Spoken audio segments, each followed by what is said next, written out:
Hello everyone, I am Rajesh and you are watching Learning with Rajesh YouTube channel. Learning with Rajesh YouTube channel में आपका बहुत बहुत स्वागत है। डियर स्टूडेंट, जैसा कि आपको पता है हम इंग्लिश में वन वर्ड सब्स्टिट्यूशन सीरीज कर रहे हैं ताकि हमारी जो एसएससी सेट परीक्षा है उसकी तैयारी अच्छे से हो सके। हम हर रोज के 10-12 वन वर्ड सब्स्टिट्यूशन कर रहे हैं, लेकिन जैसा कि स्टूडेंट्स की डिमांड पर आज से हम उसकी संख्या बढ़ा रहे हैं ताकि हमारी एचएसएससी की प्रिपरेशन अच्छे से हो सके तथा हम ज़्यादा से ज़्यादा रिवीजन कर सकें। इसलिए आज हम 20 के करीब वन वर्ड सब्स्टिट्यूशन करेंगे। आज का हमारा पहला वर्ड है bureaucracy. As you know that the meaning of bureaucracy is a government by officials, यानी ऑफिशियल्स के द्वारा गवर्नमेंट चलाना यानी गवर्नमेंट के वर्क करना क्या कहलाता है? ब्यूरोक्रेसी, नौकरशाही कहा जाता है। Next word is cabaret. Cabaret here means cabaret नृत्य। कैबरे नृत्य means a series of a type of dance performance. Dance performance की एक सीरीज होती है जिस सीरीज में अलग अलग डांस परफॉर्म किए जाते हैं and this is known as cabaret, cabaret नृत्य। नेक्स्ट इंपॉर्टेंट सिनोनिम और one word substitution, one word substitution is cabby और cab driver. Cab driver, you know that the driver of a taxi cab is known as cab driver. It's a daily use word. Next is cacophony. Cacophony here means harsh sound, यानी बहुत तेज sound जो कि सुनने में थोड़ी सी आपको disturb कर रही हो, ऐसे साउंड को हम क्या कहेंगे? कैकोफोनी। कई बार हम कहते हैं ओहो इतनी तेज आवाज हम सुन नहीं सकते, तो ऐसी आवाज को हम क्या कहेंगे? कैकोफोनी। Next is cajole. आपने ये सिनोनिम में पढ़ा था। Cajole means here to coax. हमने पढ़ा था कि कैजोल का मीनिंग होता है फ्लर्टिंग करना, चापलूसी करना किसी की, and it's known as persuade by flattery. किसी की खुशामद करना चापलूसी करके क्या कहलाता है? Cajole. Next is calligraphy. You know that calligraphy means art of beautiful my handwriting. So we can use this word in a daily use that this person is very well known for calligraphy. ये व्यक्ति है ना अपने सुलेखन के लिए जाना जाता है, calligraphy. I hope you got this point also. And next is cannibal. Cannibal means the man who can eat human flesh. यानी मानव भक्षी भी कह सकते हैं इन्हें में, जो अपनी प्रजाति का ही भक्षण करे, is known as cannibal. Next is catacomb. Catacomb here means कब्र, और दूसरा मीनिंग यहां पर हो सकता है एक दूसरे से संबंधित। An understand place where people are buried. When people are buried the place is known as catacomb and a complex set of inter related things, या फिर एक दूसरे से रिलेटेड बातों को हम कैटाकॉम्ब कह सकते हैं। कई बार हम किसी टॉपिक को एक दूसरे से बातों को रिलेट करके पढ़ते हैं एंड और एक दूसरे से रिलेटेड थिंग्स को क्या कहा जाता है? कैटाकॉम्ब। आई होप कि अब आपको मीनिंग अच्छे से क्लियर हो गया होगा। Next is capsize. Capsize means over turn in water, यानी पानी में पलटना क्या कहलाता है? Capsize. Next is carnage. Carnage means killing of large number of people, यानी बड़ी संख्या में लोगों की हत्या करना क्या कहलाता है? कार्नेज, नॉन एज हत्याकांड। Next is carnival. Carnival means public merry making and feasting. It means मनोरंजन मेला, यानी जिसमें लोग मनोरंजन करते हैं, मस्ती करते हैं, is known as carnival. Next important one word is cartographer, and cartographer is also known as lexicographer. A person who draws map and charts. एक व्यक्ति जो मैप मानचित्र बनाने में या चार्ट बनाने में निपुण हो उसे कहते हैं कार्टोग्राफर और हिंदी में मानचित्रकार। आई होप कि अब आपको अच्छे से याद हो जाएगा। Next is cartography. You know that cartography is an art of map making, और मैप मेकिंग की उस कला को क्या कहा जाता है? Cartography. Next is catalogue. Catalogue means list of books and author articles. आपने देखा है कि लाइब्रेरी में कैटलॉग मिलते हैं, हमें लिस्ट ऑफ बुक्स मिलते हैं कि कौन कौन सी बुक्स की लिस्ट यहाँ पर अवेलेबल है या फिर कहाँ पर है ये, तो उनको क्या कहा जाता है? कैटलॉग, पुस्तक सूची। And next is celibate. Celibate here means one who has taken a vow not to have sex.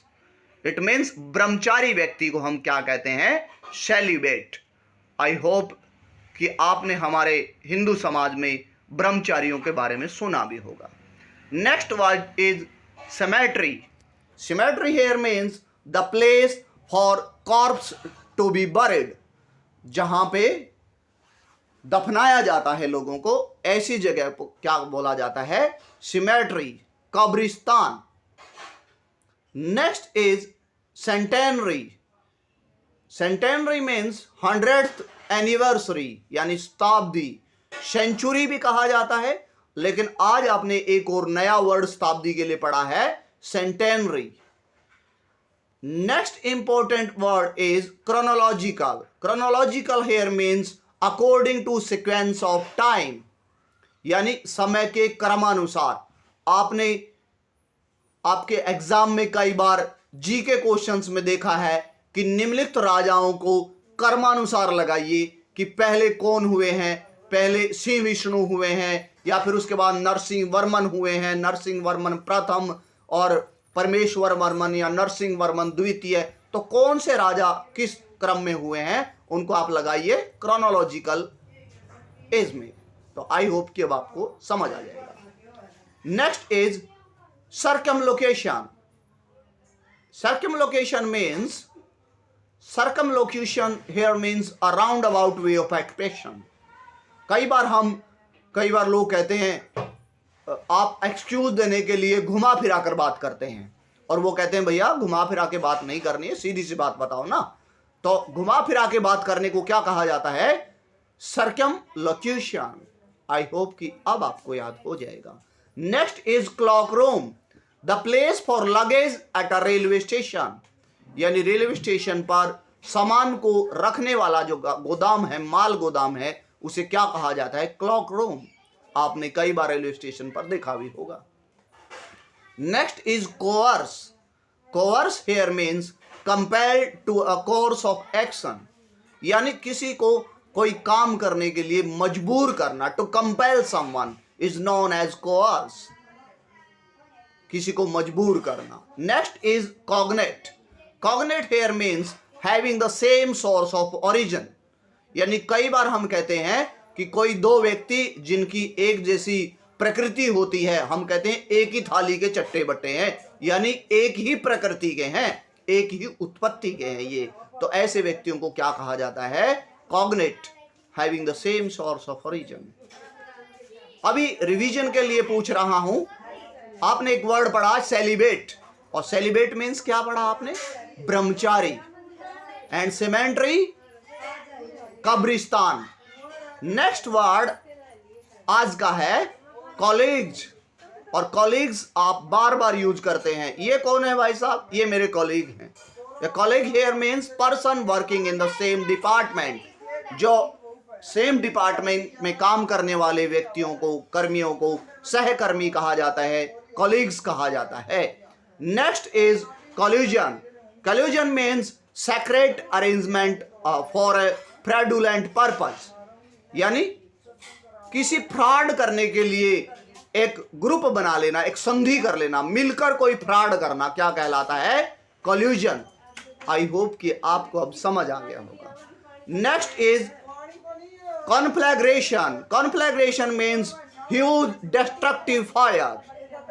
कई जगह हमने पाया है कि भीषण अग्निकांड हो जाता है, तो भीषण अग्निकांड को क्या कहा जाता है? Conflagration. Next is congregation means gathering of worshippers, जहां पर लोगों की, पूजनीय लोगों की गैदरिंग हो जाती है, is known as congregation. Next is congruent. Congruent here means identical in all respect. सर्वांगसम यानी जो समझने में आसान हो, तो ऐसी चीज को क्या कहा जाता है?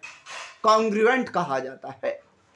And the next final 2 words of today is connoisseur. Connoisseur here means, कई बार तो ये वर्ड स्पेलिंग में भी आया है, मैंने देखा है HSSC में. आप इसकी कंसेसर जो है, कनोशियर जो वर्ड है, कनोशियर वर्ड को आप एक बार स्पेलिंग देखिए, $N आएगा, OISSEUR. Connoisseur means one who is well versed in any subject, जो कि किसी चीज को परखने में या किसी कला को परखने में, किसी सब्जेक्ट को परखने में माहिर हो, ऐसे व्यक्ति को कनोशियर कहा जाता है, कला का पारखी कहा जाता है. And the final word of today is conscription. अभी हमने पढ़ा एक वर्ड जिसके बारे में मैं आपसे पूछना चाहता हूं, कॉग्नेट. कॉग्नेट मीन्स क्या होता है? A person having the same source of origin. और कोई भी व्यक्ति या कोई भी चीज हो जो एक ही उत्पत्ति के हो, उसे क्या कहा जाता है? कॉग्नेट कहा जाता है. And the next word is connoisseur. Connoisseur here means कला का पारखी, a person who is well versed in any subject or art. Last word is conscription. Conscription here means compulsory enlistment for military or other services. जैसे कि अभी हमारे यहाँ पर अग्निवीर योजना का जिक्र हुआ था पिछले दिनों, लोगों ने कहा कि ऐसी अग्निवीर योजना तो नेताओं के लिए भी होनी चाहिए. तो ऐसी अनिवार्य सैनिक सेवा को क्या कहा जा सकता है? कॉन्स्क्रिप्शन कहा जा सकता है, कंपल्सरी एनलिस्टमेंट फॉर मिलिट्री और अदर सर्विसेज. आई होप कि आप आज का सेशन आपको अच्छा लगा होगा. If you are new on my YouTube channel, please subscribe the channel, like and share also. Thank you and have a nice evening.